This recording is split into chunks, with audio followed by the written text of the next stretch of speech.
The massive space station hung in the darkness like a metal city. Nexus Prime was bigger than anything humans had ever built. Its gleaming towers stretched for miles in every direction. Ships from a dozen different worlds moved around it like tiny insects. Captain Jake Morrison stood on the bridge of the Earthship Horizon and stared at the alien station through the main screen. His hands were steady, but his heart was beating fast. This was the moment humanity had worked toward for 300 years. First contact with the rulers of the galaxy. "Sir, we're getting a docking signal," said Lisa Wright from her position at the science station. She was young but smart, one of Earth's best. Her voice was calm, but Morrison could hear the excitement underneath. "Take us in," Morrison ordered. He turned to look at his team. Colonel Ryan Baker stood near the weapons controls, his military uniform crisp and clean. Emma Clark held a data pad with their prepared speech. All three of them had trained for years for this day. The docking bay was enormous. Their ship looked like a toy next to the alien vessels already parked there. Strange creatures moved around the bay, working on ships that defied human understanding. Some floated in the air. Others had too many arms or legs. A few looked like they were made of living crystal. "Remember," Morrison said as they prepared to leave the ship, "we represent all of humanity today. Stay calm no matter what happens." The corridor that led to the council chambers was built for giants. The ceiling was so high Morrison could barely see it. The walls were covered in symbols from languages humanity had never seen. Guard creatures watched them pass. Some had scales, others had fur, and a few looked like walking rocks. The council chamber was even bigger than the corridor. 12 massive seats rose up like mountains around a small platform in the center. Each seat held a different type of alien. Morrison felt like an ant walking into a room full of gods. The largest alien spoke first.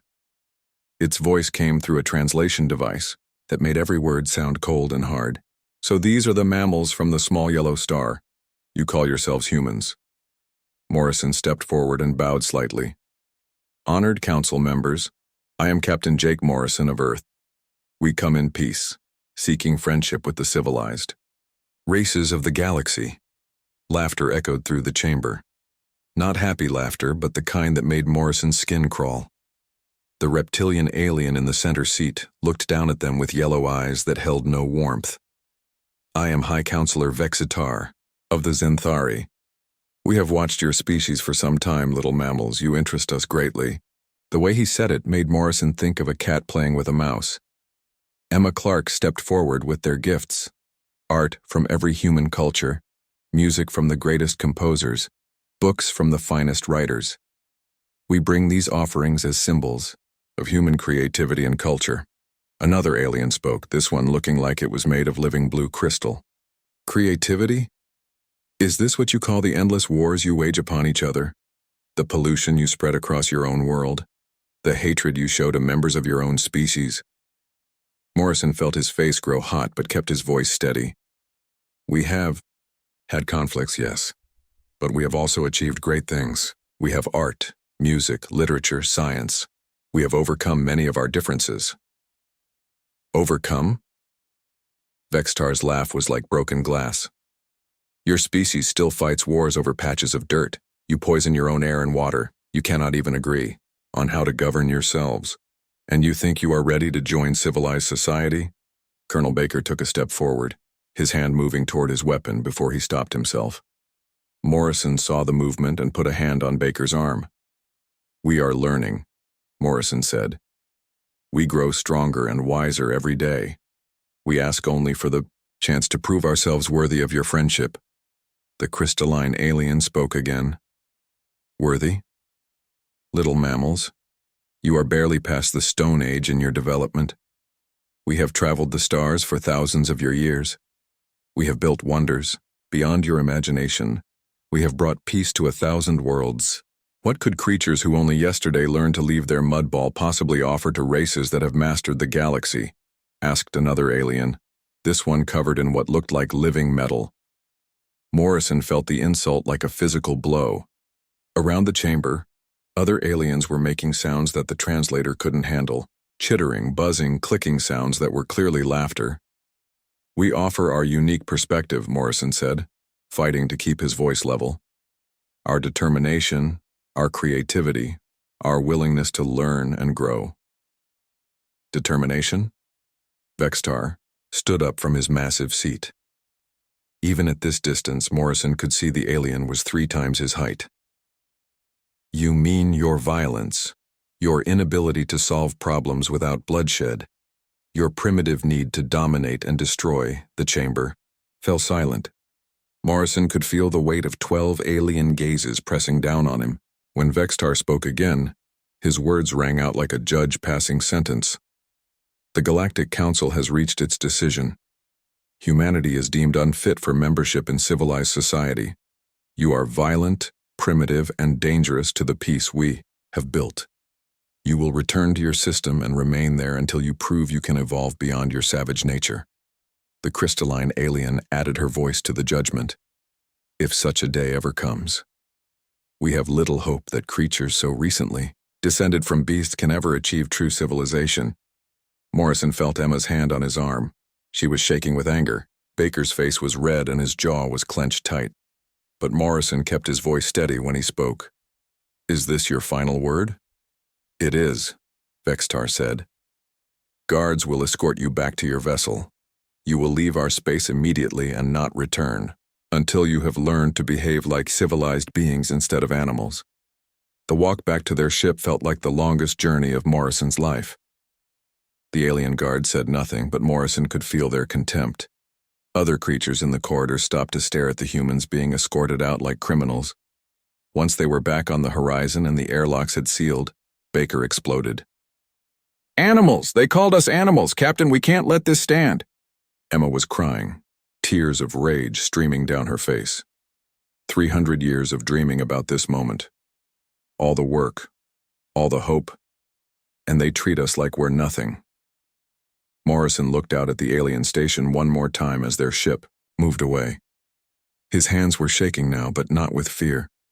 With a cold, hard anger that went deeper than anything he had ever felt. "Colonel," he said quietly, "send a message to Earth. Tell them exactly what happened here. Tell them what the Council thinks of humanity." "Yes, sir," Baker said. "What should I say about our next move?" Morrison watched Nexus Prime shrink in the distance. Somewhere in that metal city, 12 alien species were probably laughing about the primitive humans they had just dismissed. They thought they knew what humanity was capable of. They thought they understood what they were dealing with. They were about to learn how wrong they were. "Tell them to get ready," Morrison said. "Tell them it's time to show the galaxy what humans can really do." The Galactic Council chambers had never been so quiet. 12 ancient species sat in their towering seats, but the arrogance was gone. Fear had taken its place. Reports flowed in from across their territory, each one worse than the last. Human fleets had struck 47 different targets in the past week alone. High Counselor Vextar stared at the tactical display showing the devastation. Red markers indicated destroyed facilities, severed communication lines, and captured research stations. The humans were methodically tearing apart the Council's ability to govern. "They are not trying to conquer us," observed Council Member Zephyria, her crystalline form flickering with nervous energy. "They are trying to humiliate us, to make us feel as small as they felt in these very chambers." "How many ships do we have left?" Vextar asked his military advisor. "Perhaps 200 spread across all our worlds," came the grim reply. "But they are scattered and demoralized. Many captains are refusing to engage human forces after seeing what happened to the Third Fleet." The main display flickered to life without warning. Admiral Morrison's face appeared, transmitted directly into the supposedly secure council chambers. Behind him stood representatives of several species that had recently joined humanity's cause. "Good evening, honored council members," Morrison said with calm politeness. "I believe you wanted to discuss terms." Vexitar's reptilian features twisted with rage. "Terms? You are in rebellion against lawful galactic authority. Your species will face judgment for these crimes." Morrison's expression did not change. "The only judgment here will be history's judgment of your arrogance. But before we continue, I think you should see something.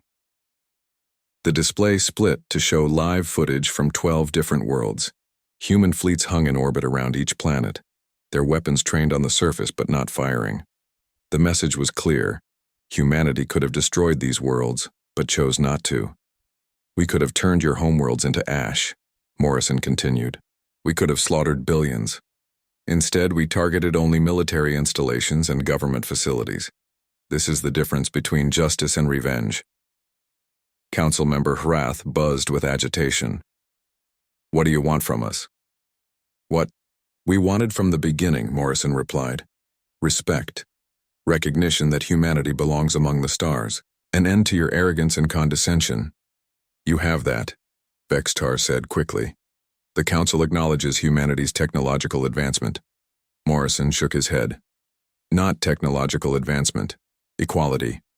You called us animals. Primitive. Mammals barely removed from caves. You laughed at our offerings of friendship. Now you will formally apologize to our entire species. Apologize? Zephiria's voice cracked with disbelief. The Council does not apologize to lesser species. Then let me show you why that attitude needs to change, Morrison said. The display changed again to show Earth itself. But the planet was no longer alone. Hundreds of ships surrounded it, the largest fleet ever assembled in galactic history. Human vessels formed the core, but they were joined by ships from a dozen other species. The Altarian Republic has joined our alliance, Morrison explained as alien vessels moved into formation alongside human ships. They remember how the Council treated them when they first achieved spaceflight. The Vegan Confederation has also joined us. Apparently, they have not forgotten the mining rights you forced them to surrender. More species appeared on screen, each one representing a race that had suffered under Council rule. The mighty galactic government was discovering that their subjects had long memories and deep grievances. Impossible, Vextar whispered. These species have been loyal to the Council for centuries. Loyal through fear, Morrison corrected. But fear only works when you are the strongest. Today, we are stronger. Dr. Alex Chen appeared beside Morrison on the display. We have analyzed your defensive networks, your communication systems, and your fleet deployments. Every weakness has been cataloged, every vulnerability mapped. We could end your civilization in a matter of hours. But we will not, Morrison added. Because unlike you, we do not believe in destroying those who cannot defend themselves. We believe in justice, not genocide. President Carter joined the conference from Earth. The terms are simple. First, a formal apology to humanity broadcast across every Council world. Second, immediate recognition of Earth as an equal member of the galactic community with full voting rights. Third, reparations for the insult and the military actions that followed. And if we refuse, Vextar demanded. The display changed one final time to show the complete scope of humanity's alliance. Over 1,000 ships from 20 different species surrounded key Council worlds. The rebellion had become a revolution. Then the Council ends today, Morrison said simply. Your choice. For 3 days, the Council debated behind closed doors. Emergency sessions ran around the clock as the ancient leaders struggled with a reality they had never imagined. The species they had dismissed as animals had become the most powerful force in the galaxy. On the 4th day, High Counselor Vextar stood before the assembled Council one last time as its supreme leader. His words were broadcast to every inhabited world in Council space.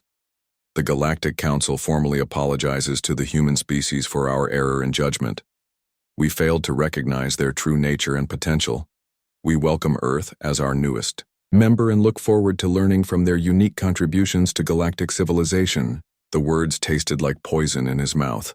But Vextar knew the alternative was the complete destruction of everything the Council had built. Admiral Morrison stood in the same chambers where humanity had been insulted 1 year earlier. But now, he stood at the same height as the alien representatives, no longer looking up at beings who thought themselves superior. We told you we offered creativity and determination, Morrison said to the assembled aliens. You chose to test our other qualities instead. I hope this lesson will be remembered. Captain Lisa Park commanded the first human patrol ship to operate in Council space with full legal authority. As she guided her vessel past Nexus Prime, she thought about how much had changed since that day when Captain Morrison and his team had been laughed out of these same chambers. "Sir," her communications officer reported, "we're receiving a distress call from a civilian transport. Engine failure in the asteroid field." "Set course to assist," Park ordered, "and transmit our identification. Let them know the Earth Defense Force is responding." The alien crew of the transport ship watched with amazement as human engineers worked alongside their own people to repair the damaged engines.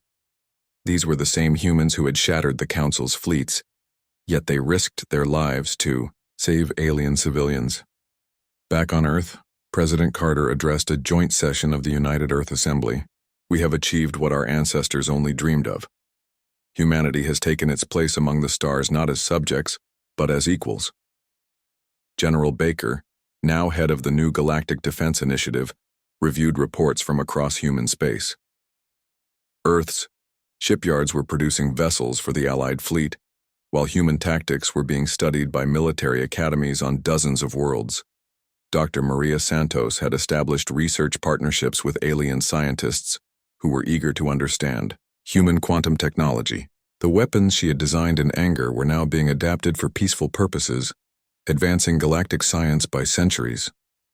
"The irony is perfect," Dr. Chen observed during a meeting with the new council leadership. "They insulted us for being violent and primitive, but it was our capacity for violence that earned their respect and our restraint that earned their trust."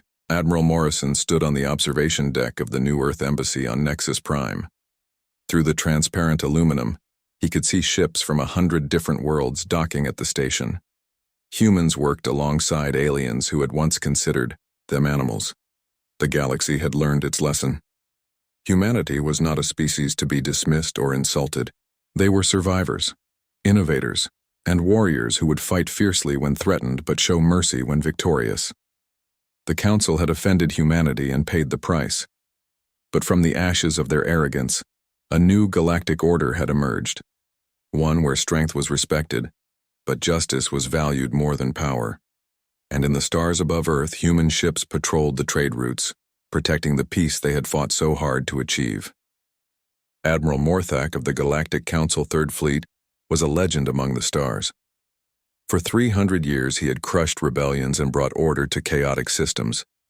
His fleet of 47 ships represented the combined military might of 12 different species. No force in the galaxy had ever stood against him and survived.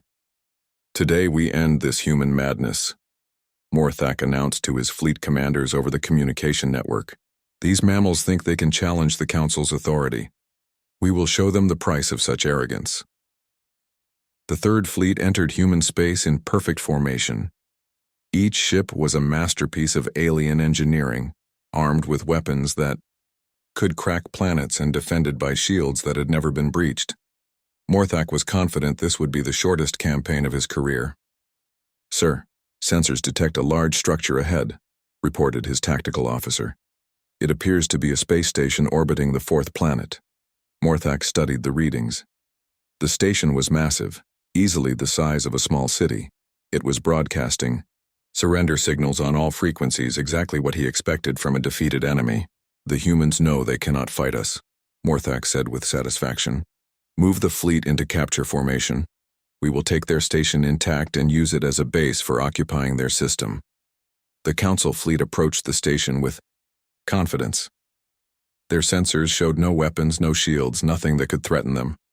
The humans had built a peaceful research facility, not a military installation. "Sir, I'm detecting strange energy readings from the station," the sensor operator reported. "The power core seems to be fluctuating." "Probably their primitive technology failing under stress," Morthak replied. "Bring us to docking range." The station exploded, but it was not a simple explosion. The humans had turned their entire facility into the largest bomb ever constructed. Antimatter charges detonated in sequence, each one triggering quantum disruptors that tore holes in space itself. The blast wave hit the Council fleet like the fist of an angry god. Ships that had survived battles across the galaxy were torn apart in seconds. The careful formation dissolved into chaos as vessels collided with debris traveling at impossible speeds. "Report!" Morthak screamed over the alarms blaring through his ship. Half his bridge crew was dead or unconscious. 12 ships destroyed, 15 more heavily damaged, his communications officer managed to say. The humans turned their own station into a weapon. Before Morthak could respond, new contacts appeared on his sensors. Human ships emerged from hiding places throughout the asteroid belt, their stealth systems dropping away to reveal the true scope of the trap. 60 Earth vessels surrounded the stunned remains of the Council fleet. They were smaller than the alien ships but moved with deadly precision. Their formations were unlike anything in the military textbooks, flowing and shifting like schools of fish. "This is Admiral Morrison of the Earth Defense Force," came the transmission that echoed across all Council frequencies. "Welcome to human space, Admiral Morthak. I hope you're enjoying your visit so far." Morthak tried to regain control of his shattered fleet. All ships form defensive positions, concentrate fire on the enemy command vessel. But the human ships had no intention of fighting a traditional battle. They swarmed the alien formation, like angry wasps, striking and withdrawing before the Council ships could respond. Their quantum weapons cut through advanced armor with ease. Captain Emma Clark commanded the ESV Liberty in a devastating attack on the alien flagship. Her ship danced around the massive Council vessel, firing precisely targeted shots at critical systems. "For calling us animals," she transmitted as her torpedoes found their mark. "For every insult you threw at our species." The flagship's main reactor went critical, sending a pillar of fire through its center. Admiral Morthak's 300-year career ended in a flash of superheated plasma. Throughout the battle zone, similar scenes played out again and again. Council ships that had dominated the galaxy for centuries were being systematically destroyed by human tactics they could not understand or counter. Dr. Maria Santos monitored the battle from Earth's command center. Her quantum disruptors were performing perfectly, cutting through alien defenses like they were made of paper. The weapons she had designed in anger were now writing humanity's victory across the stars. "Enemy fleet is breaking formation," reported Admiral Stone. "They're trying to retreat. Let some of them go," ordered President Carter from her position beside the tactical display. "We want survivors to carry the news back to the Council." The battle lasted only 4 hours. When it ended, 39 Council ships had been destroyed. The 8 survivors limped away toward Nexus Prime, carrying news of the greatest military disaster in galactic history. On the ESV Retribution, Admiral Morrison stood on his bridge surrounded by the wreckage of the once mighty Third Fleet. His crew worked quietly at their stations, already preparing for the next phase of the war. "Sir, message from Earth Command," reported Commander Wright. "President Carter wants to know our next move." Morrison looked at the tactical display showing Council space. Hundreds of alien worlds lay beyond the border, defended by fleets that had never faced human warfare. They still thought they were dealing with primitive animals. "Tell the President we're taking the war to them," Morrison said. "It's time the Council learned what happens when you corner a human." General Baker joined Morrison on the bridge, his uniform still bearing scorch marks from the battle. "Sir, intelligence reports that 3 Council worlds have minimal defenses. Their fleets were recalled to defend the capital." "Perfect," Morrison replied. "Dr. Chen, how many ships can we have ready for deep space operations?" Dr. Chen consulted his datapad. 80 ships are fully operational and equipped with our latest weapons. Another 20 will be ready within the week. "Good. We'll need them all." The plan was simple but devastating. Human fleets would strike deep into Council territory, hitting targets that had never been threatened before. Military bases, industrial centers, and government facilities would all feel the fury of humanity's response. Captain Lisa Park led the first strike group toward the Zenthari homeworld. Her orders were clear. Demonstrate human power, but avoid civilian casualties. The goal was to terrify the Council, not commit genocide. "Remember," she told her squadron commanders, "we're not here to destroy their people. We're here to destroy their ability to threaten us." The Zenthari Home Defense Fleet met them at the edge of the system. 20 alien ships against 12 human vessels. The odds seemed favorable for the defenders until the shooting started. Human tactics tore the defense fleet apart in minutes. Ships that had protected the Zenthari homeworld for centuries became drifting hulks. The path to the planet lay open. Park's ships took position in orbit around the alien world. Their weapons trained on military installations and government buildings but carefully avoided population centers. "This is Captain Park of the Earth Defense Force," she broadcast to the planet below. "Your defenses have been neutralized. We could destroy your cities, but we choose not to. This is the mercy you denied humanity." Similar scenes played out across Council space. Human fleets appeared in systems that had known only peace for millennia. They demonstrated their power, destroyed military targets, and withdrew before reinforcements could arrive. On Nexus Prime, the Council chambers buzzed with panic. High Counselor Vextar stared at reports from across their territory. The humans were everywhere, striking with impunity and disappearing before they could be engaged. "How is this possible?" demanded Council Member Hrath. 6 months ago they were primitive mammals barely capable of spaceflight. They have evolved, Vextar admitted reluctantly.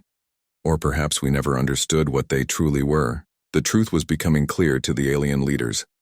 They had not insulted a primitive species. They had insulted the most dangerous predator the galaxy had ever produced. And now that predator was hunting them. "Sir," Vextar's aide approached with another report. "The humans are requesting a communication channel. They want to talk." Vextar considered his options. His fleets were scattered or destroyed. His defenses were compromised. The mighty council that had ruled for 3,000 years was being brought to its knees by a species they had dismissed as animals. "Open the channel," he ordered. "Let us hear what these humans have to say." The video played on every screen across Earth. Billions of people watched Captain Morrison and his team being laughed at by the alien council. They heard the words that cut deeper than any weapon. Animals, primitive, unfit for civilization. President. Helen Carter sat in the emergency meeting room deep beneath the White House. Around the table sat the leaders of every major nation on Earth. For the first time in human history, old enemies put aside their differences to face a common threat. "They insulted all of us," said the Chinese premier, his voice tight with anger. "Not just America or China or Russia. They called our entire species primitive animals." The Russian president slammed his fist on the table. "My grandfather fought in World War III. My father helped rebuild Moscow after the nuclear fires. We are not animals, we are survivors." President Carter looked around the room at faces filled with the same cold fury she felt in her own heart. "The question is what we do about it. Admiral Stone, give us your assessment." Admiral Kate Stone stood up and activated the main display. Images of alien ships and technology filled the screen. "Their technology is better than ours in almost every way. Their ships are faster, their weapons hit harder, their shields are stronger. In a straight fight, they would destroy us."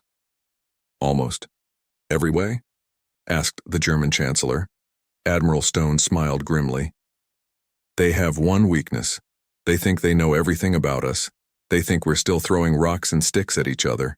They have no idea what humans can do when we're really angry." Dr. Alex Chen stepped forward. He was young for his position as head of the Global Defense Research Initiative, but his mind was sharp as a blade. "We've been studying the energy readings from their ships. Their technology is advanced, but it follows predictable patterns. They build things to last for centuries, not to adapt quickly." "What does that mean?" President Carter asked. "It means they're used to fighting enemies who think like they do," Dr. Chen explained. "Slow, careful, traditional. They've never faced an enemy that can change and adapt as fast as humans can." President Carter made the decision that would change human history. As of this moment, every nation on Earth will share all military technology and scientific research. Every factory, every laboratory, every resource will be focused on one goal. We're going to show these aliens what happens when you insult humanity. The transformation began immediately. Dr. Maria Santos led a team of physicists in building new weapons based on alien energy signatures. Her laboratory in Geneva worked around the clock, pushing the boundaries of human science further than ever before. In Detroit, engineer Pete Johnson converted automobile factories to build spacecraft engines. The assembly lines that once made cars now produced engines that could push ships faster than anything Earth had ever built. Colonel Baker, now promoted to general, established training centers on every continent. Soldiers from every nation learned new tactics designed specifically for fighting in space. They studied every second of footage from the Alien Council, learning how their enemies moved and thought. They expect us to fight like they do, Baker told his officers. Big fleets meeting in open space, trading shots until one side breaks. But humans don't fight fair. We fight to win. The breakthrough came from an unexpected source. Dr. Lisa Kim was a young physicist studying the quantum effects of alien technology. She had been working for 3 months without sleep, living on coffee and determination. "I found it," she announced to her team at 2 a.m. "Their shields work by deflecting known energy types, but there's a frequency they've never encountered because no one in the galaxy has ever thought to weaponize it." Dr. Chen arrived at her laboratory within an hour. "Show me," he said. Dr. Kim activated her prototype weapon. The energy beam looked different from anything they had seen before. It twisted and curved through the air like a living thing. When it hit the captured alien shield generator, the device simply stopped working. "How?" Dr. Chen whispered. "Their shields are designed to stop the weapons their enemies have used for thousands of years," Dr. Kim explained. "But this frequency exists in the quantum space between matter and energy. It's like we're hitting them with something that doesn't exist in their understanding of physics."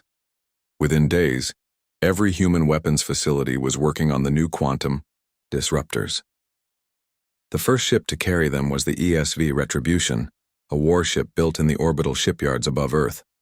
Captain Morrison, now promoted to admiral, walked through the ship's corridors. The Retribution was different from any ship humans had ever built. It was designed for one purpose: war.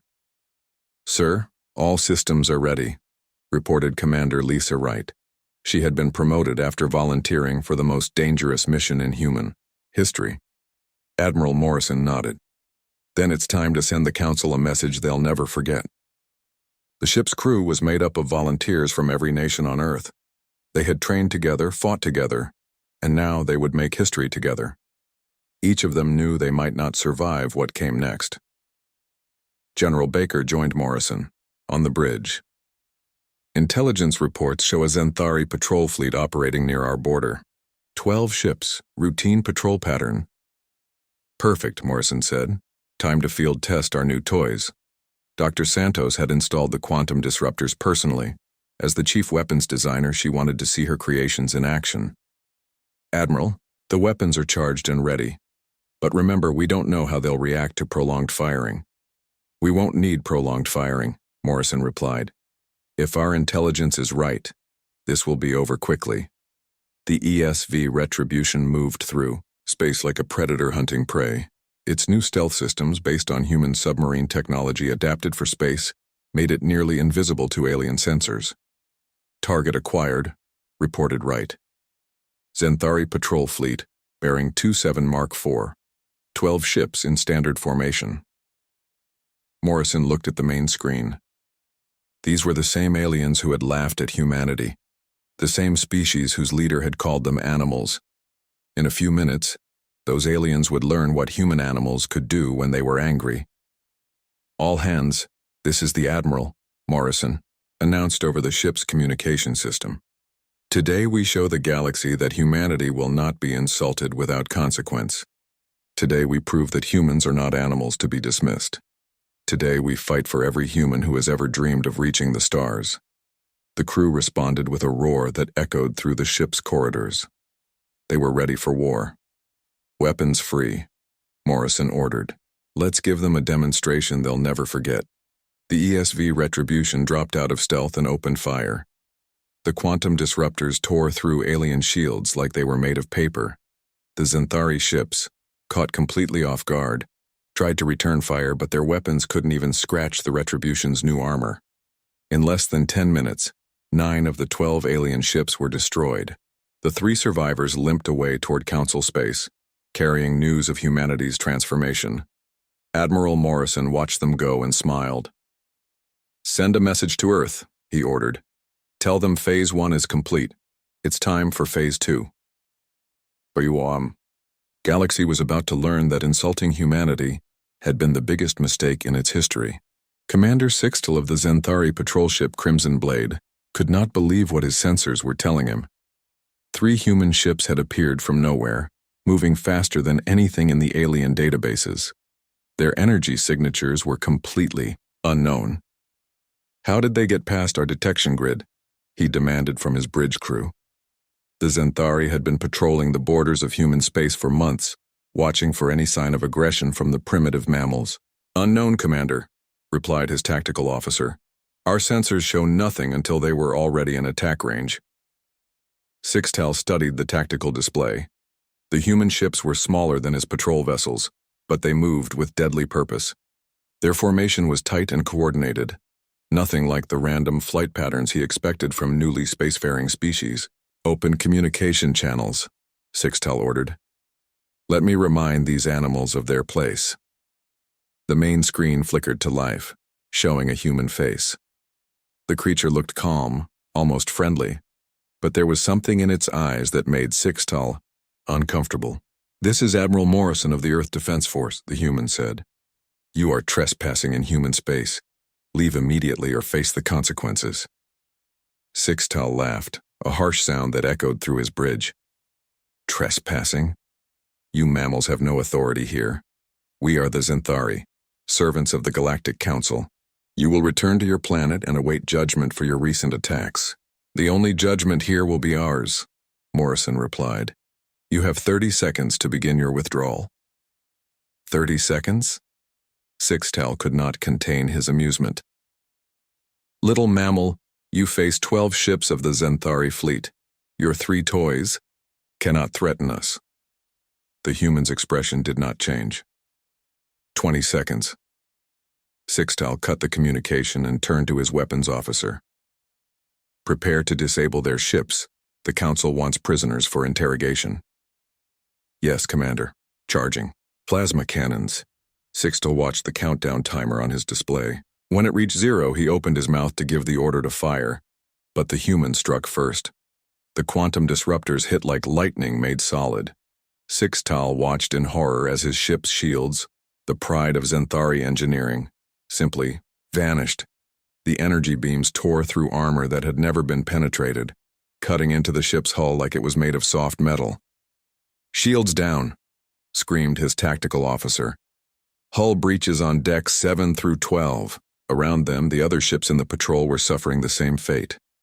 The humans had somehow developed weapons that made Zenthari defenses useless. Ships that had patrolled the galaxy for decades were being destroyed in minutes. "Return fire," Sixtel ordered. "All ships concentrate fire on the lead vessel." The Zenthari plasma cannons fired in perfect coordination, sending enough energy to destroy a small moon toward the human ships. The beams struck the enemy vessels and simply bounced off their armor like raindrops on stone. "Impossible," Sixtel whispered. "Our weapons have no effect." The human ships continued their attack with cold efficiency. They targeted engines first, leaving the alien vessels helpless. Then they destroyed weapon systems, ensuring no return fire. Finally, they struck the command centers, eliminating the ability to coordinate a defense. Sixtel watched his proud fleet die around him. Ships that had served the Council for centuries became burning wrecks in minutes. The humans fought with a precision and ruthlessness that chilled him to his core. "Commander," his communications officer called out. "The humans are transmitting again." Morrison's face appeared on the screen once more. Behind him, Sixtel could see other humans working at their stations with calm professionalism. They showed no excitement, no bloodlust. They were simply doing their job. "Commander Sixtel," Morrison said, "3 of your ships are still functional. You will carry a message back to the Council." "What message?" Sixtel asked through gritted teeth. "Tell them that humanity remembers every insult, every word spoken in those council chambers, every laugh at our expense." Morrison's voice remained calm, but his eyes were cold as winter. "Tell them this is just the beginning." Sixtel's ship limped away from the battle zone along with 2 other survivors. Behind them, the wreckage of 9 Zenthari vessels drifted in space, testament to humanity's newfound power. On Nexus Prime, High Counselor Vexitar received the report with growing alarm. The Zenthari had been the Council's enforcers for 1,000 years. Their ships were among the most advanced in the galaxy, and the humans had destroyed them with ease. "How many human ships?" Vexitar demanded. 3, High Counselor, Sixtel replied via hologram. "Only 3 ships destroyed our entire patrol." "Impossible. Your sensors must be malfunctioning." "No, High Counselor. I saw it with my own eyes. Their weapons cut through our shields like they were not there. Our most powerful attacks could not even scratch their hulls." Vexitar turned to his tactical advisors. "Analysis? The humans have somehow developed technology beyond our understanding," the chief advisor reported. "Their weapons operate on principles we have never encountered. Their defenses are equally advanced." "Then we send a larger force," Vexitar decided. "Assemble the 3rd Fleet. 40 ships should be enough to handle these upstart mammals." But even as he gave the order, reports were coming in from across Council space. Human ships had struck 17 different targets in a single day. Research stations, supply depots, and communication relays were being destroyed with surgical precision. On Earth, Admiral Kate Stone coordinated the attacks from her command center. The main display showed the entire galaxy, with red dots marking successful strikes against Council targets. "Report from Strike Group 7, announced her aide. "Research Station Alpha 9 has been neutralized, all data cores captured." "Good," Stone replied. "That station was developing new shield technology. Now it's developing nothing." Dr. Alex. Chen joined her at the tactical display. "The aliens are starting to adapt. Their patrols are using different frequencies and formations." "Doesn't matter," Stone said. "By the time they figure out our tactics, we'll have new ones. That's the advantage of human adaptability." Captain Lisa Park commanded the strike against Mining Station 12. Her ship, the ESV Fury, approached the target with deadly intent. The station was defended by 6 alien warships, but Park had studied their weaknesses. "Target the power generators first," she ordered her weapons officer. "Take out their ability to fight back." The quantum disruptors struck with perfect accuracy. The alien ships found themselves dead in space, their systems failing one by one. The mining station's defenders surrendered without firing a shot. "This is Captain Park of the Earth Defense Force," she announced to the surviving aliens. "You will evacuate this station immediately. Any attempt to destroy equipment or data will result in your destruction." The aliens complied without argument. They had heard the reports from other attacks. The humans were not interested in taking prisoners or showing mercy. They were methodical, efficient, and utterly ruthless. Back on Nexus Prime, the Council was in chaos. Reports flooded in from across their territory. The humans were not just attacking military targets. They were systematically dismantling the Council's ability to govern. Communication networks were being severed. Supply lines were being cut. Research facilities were being captured or destroyed. The humans were fighting a war unlike anything the galaxy had ever seen. "They are not fighting to conquer," observed Council Member Zephyria. "They are fighting to hurt us, to make us suffer as they believe we made them suffer. Then we must show them the price of defying the Council," Vexitar declared. "Send the 3rd Fleet to their home system. End this rebellion before it spreads." But Admiral Morrison was already planning his next move. The humans had shown they could hurt the Council. Now it was time to show them what true human warfare looked like. "Prepare the fleet," Morrison ordered. "It's time to bring the war to their doorstep."